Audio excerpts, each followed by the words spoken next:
This book quite possibly cements Jonathan Hickman as the Grant Morrison of Marvel Comics.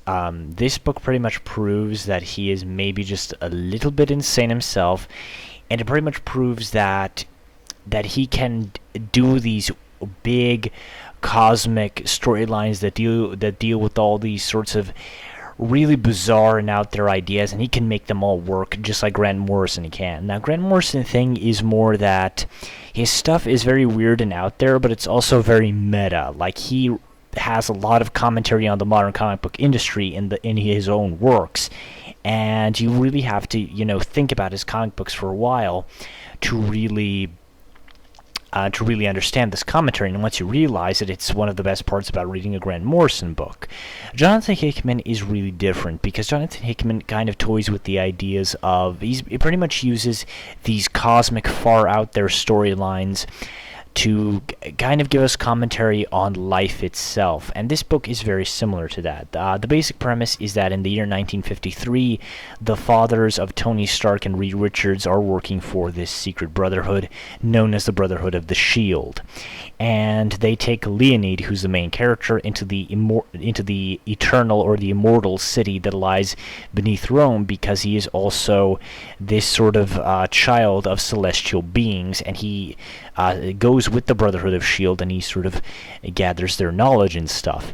And the basic idea behind the Brotherhood of S.H.I.E.L.D. is that back in ancient Egypt, a massive brood invasion threatened to wipe out all of humanity when humanity was just starting out. It was ancient Egypt, so they were nowhere near as advanced as we were today. But a single Egyptian lord, managed to rally all of humanity against this threat, and they managed to destroy the brood entirely from the face of the planet. And an organization was formed to basically protect humanity from known and unknown threats. And the very idea of the S.H.I.E.L.D. is very Assassin's Creed, and I wouldn't be surprised if Hickman actually did play Assassin's Creed or drew inspiration from it to basically create the Brotherhood of the S.H.I.E.L.D., because these guys have been protecting humanity from both terrestrial and extraterrestrial threats throughout all of time. You have guys like Leonardo da Vinci, Galileo Galilei, Isaac Newton to Michelangelo. All of these guys have defended Earth at some point or another, and all of them have served, the greater cause of humanity. And the thing about the Brotherhood of S.H.I.E.L.D. is that they've always believed sort of in knowledge, that power lies in knowledge, and you constantly have to kind of better yourself. You constantly have to seek answers to things that, you're curious about, and that knowledge is one of the great gifts of mankind. And that's basically pretty much the idea of, the Brotherhood of S.H.I.E.L.D., along with them protecting humanity, kind of from the shadows, kind of like the assassins from Assassin's Creed. And the very storyline that happens here is very bizarre, because the storyline seems pretty simple until Leonardo da Vinci himself shows up in the present, and he basically created the Machine of Man. The Machine of Man is basically this.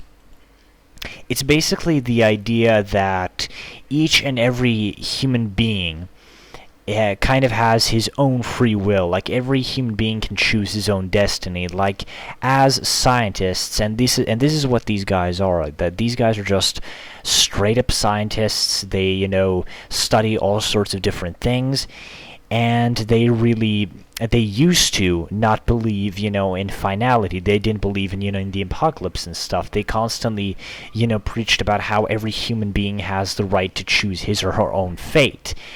And when Isaac Newton basically came along, he pretty much changed this, because Isaac Newton is the complete opposite of Leonardo da Vinci. Da Vinci believes that there is no end to life, that we should constantly sort of better ourselves, that everyone can choose what he or she wants to be in his life, and that if you constantly spend the rest of your life thinking about how everything is going to end and how nothing really matters, you can't progress. You're constantly going to be stuck. You're not going to have any motivation to try and better yourself or to better society. And Isaac Newton is the complete flip side of this. He believes that that the end will eventually come, that nothing lasts forever, and that we should make the best of what we have right now, and try to hold on to it as long as we can until the end inevitably does come and we're all completely destroyed.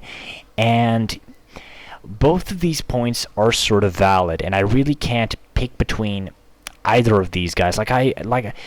From a purely rights standpoint, I completely side with Leonardo da Vinci. I think that every human being should have the right to choose what he or she wants to be, that we are all equal in our rights, but we also are equal in our free will. Everyone can choose what he or she wants to be for his or her own reasons, and every person should strive to better himself or herself and to try and leave their own mark on the world.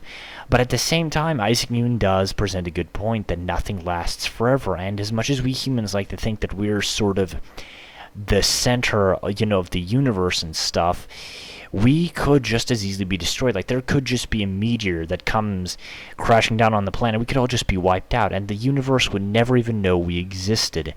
And I kind of side with both of these guys, and this is the kind of thing that gets brought up by the end of this first volume.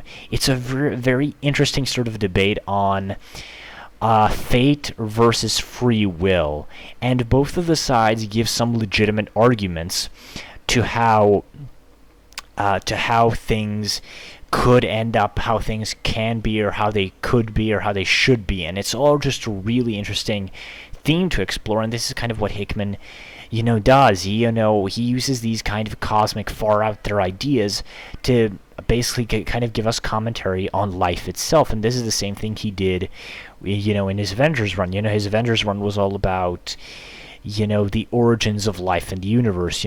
Can life be manipulated? Should it be manipulated? Should you destroy existing life to create new life just because you think the new life is going to be better? And he deals with similar themes and ideas in this book, and that's really just what makes it great. But there's even more to that. It goes a step further, with Isaac Newton, especially because Isaac Newton, he sort of takes the core principles of the Brotherhood, and he kind of also presents kind of the bad of humanity. Like, he pretty much tells Leonid and Leonardo in this book that when you promise mortal men immortality, that you have pretty much, when you promise a mortal man that you can make him immortal, that man is going to compromise his own beliefs and all of that just to, live forever. And that's exactly what Newton does to the Brotherhood of S.H.I.E.L.D. He basically finds kind of the fountain of, not the fountain of youth, but the fountain of immortality. He gives them this kind of serum thing that keeps them all immortal. And what's fascinating about that is that it shows how we humans are ready to compromise our own beliefs, beliefs we've been, raised since birth to, believe, and how we can just throw them away on a whim for whatever reason. We can do it for money, we can do it, to gain influence over another person, for a whole bunch of different stuff. And I thought all of that was just absolutely fascinating, and I just couldn't believe that he was like dealing with all this sorts of stuff. And I originally thought, when I heard about this book, that, especially from Brown Coat Eric, Brown Coat Eric said that this was really confusing, and I will say that there are a couple of confusing bits here and there, but the ideas presented here are just so great, and they're just so lifelike. Like, this is life. Like, these are very lifelike subjects that we all deal with every day, and I thought that was pretty much the best part of the whole book, along with the art. And the art is just absolutely spectacular. Dustin Weaver he's quickly becoming one of my favorite artists working in comic books right now. I think his art here is just absolutely spectacular. I think he definitely needs to get more work. And I just love that he was able to draw all of this. There is no fill-in artist for this. He draws it all, and it all looks absolutely freaking spectacular. And another thing that was really cool, and I have to say this, is that there's this scene between the dads of Reed Richards and Howard Stark, and basically this scene kind of shows us how different these guys are in their sort of mentalities. Howard Stark, openly tells he openly tells Reed Richards' dad that he's bored of being a father. Like, being a father, he loves his family and stuff, but being a father really doesn't interest him. Like, he thinks the pursuit of knowledge that the Brotherhood of S.H.I.E.L.D. is all the more important, and that his family just, they kind of get on his nerves, and he kind of doesn't like them. I mean, he loves them, he's going to love them forever, but he thinks they're less important than all of these other big issues, going on with the world, and he thinks that they are less important. Reed Richards, that on the other hand, is kind of the opposite, where he reluctantly decides to join this because he wants to protect his son, because he knows that there are weird out there threats that could destroy the world, and that they need men like him and Howard to, stop these kinds of threats, and he has to throw away his own family and leave them to accomplish this. And I think this is something that Hickman references later in his Fantastic Four FF series, because I do know that Reed Richards' dad does indeed show up there, and it's been firmly established that his dad did disappear for a long time. So this book could be setting that kind of stuff up. And then you have Michelangelo, who's kind of pulling the strings. He's like this cosmic being that's existed for centuries and centuries, and he's been pulling the strings so everything gets to this boiling point, and so Leonid can basically begin. So Leonid, the main character, can sort of decide what kind of fate he wants for the Brotherhood of S.H.I.E.L.D., and that's kind of where this first volume ends. It's kind of a cliffhanger where we don't know what Leonid is going to choose, and I thought that was great. That being said, there are some things that really didn't really make any sense to me, like the human machine kind of didn't make sense. I mean, I understand the idea of the human machine, but it was kind of confusing, like how the hell did he even build that sort of thing? And then there's this kind of celestial being, like back in ancient China or ancient Japan, a member of the Brotherhood of S.H.I.E.L.D. He sort of met this celestial being, and the celestial being gave birth to a child, and it left it hibernating in the sun, and then Da Vinci went up into the sun, and he got the celestial being, and then I think the celestial being made the human machine for him, but I really didn't get what the hell was the point of that whole celestial being, and there are some certain things like that that just really didn't make any sense to me, and maybe Hickman does explain that later on, or maybe I just need to read this because I am kind of a dumbass and I really can't connect the dots sometimes. And another thing that really confused me was the Black Machine. No, it's not. Is it the Black... I think he calls himself the Black Machine. That does sound racist. I apologize, but that's his name, so I can't do anything about that. So if that sounds racist, I don't care, because that's his name and I'm going to call him that. I didn't understand who the hell he was until the very end. I didn't know what he was trying to accomplish at the end. I didn't know who... He's Leonid's dad, and I didn't know who Leonid's mom was. They both seem like these cosmic beings, but I have no idea where the hell they came from, and I just... Stuff like that just didn't make any sense to me. Maybe Hickman set it up and he's going to pay it off later, because Hickman is the king of doing this kind of stuff. He sets something up and then he pays it all off later on. He has everything planned. And another thing that people could really dislike about this series, and I know I was kind of resentful about it too, was that this really doesn't set up S.H.I.E.L.D. at all, and I'm told that the second volume called S.H.I.E.L.D. The Human Machine does indeed set up, how Howard Stark sets up S.H.I.E.L.D. There's not really any indication of that in this first volume, so that's not really there. And I think that a lot of people are just going to read this with their brains turned off, and they're going to see all these great themes and ideas, and all this kind of commentary on real life is just going to fly over their heads, which is a big shame, because this is a book that you need to read with your brain turned on. And I think this is easily one of the most thought-provoking things I've ever read in comic books. This is something really special, and it's really a shame that this book is on hiatus, because issue 5 of volume 2 is out.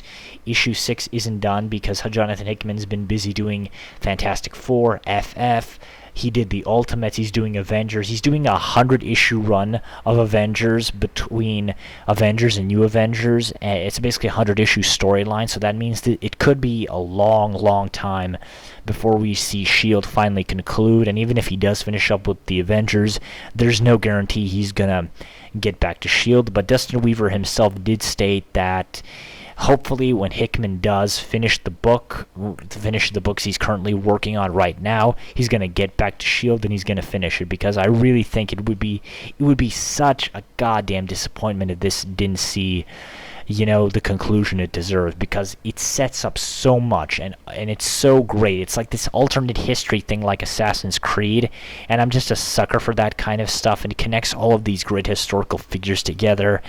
And it even has a couple of references to the rest of the Marvel Universe. Like in the Egyptian flashback, you actually see Apocalypse himself, like in ancient Egypt, fighting against the Brood along with the king who, saves all of mankind. And I thought small references to that were all fantastic. And honestly, I wouldn't be surprised if he referenced some of this S.H.I.E.L.D. stuff in his Avengers work. And maybe he even did right now, because there isn't a mention of the Infinity in this book, and it does something to Michelangelo, and I wouldn't be surprised if he pays that off during the Infinity event, or if he's already paying that off in Avengers. So I really have to recommend this book. I think this is easily one of the best comic books I've ever read. It's certainly one of the most thought-provoking. I think all of the dialogue is great. I think the ideas and all the commentary on real life here is just absolutely fascinating, and I just really love this book. Like I went into this book really skeptical, because I heard it was just really weird, that it made no sense.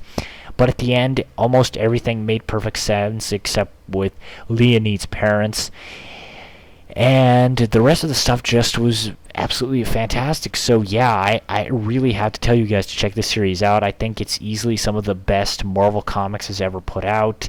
And I think that if you're a fan of cosmic or sci-fi or these alternate history type deals, then you should read this. Especially if you're a fan of Assassin's Creed like me. Like, if you love Assassin's Creed, you owe it to yourself to read this, because it's just spectacular in so many ways.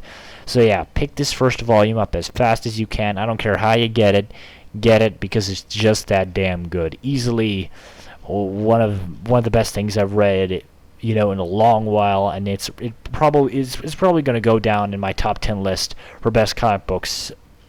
In my top 10 list for best comic books. So yeah, I hope you guys enjoyed the review. I know I've sounded like kind of a broken record. I've just been practically sucking this thing's balls, so to say. But when something is this good, it deserves the praise, and I'm not going to apologize for that. So yeah.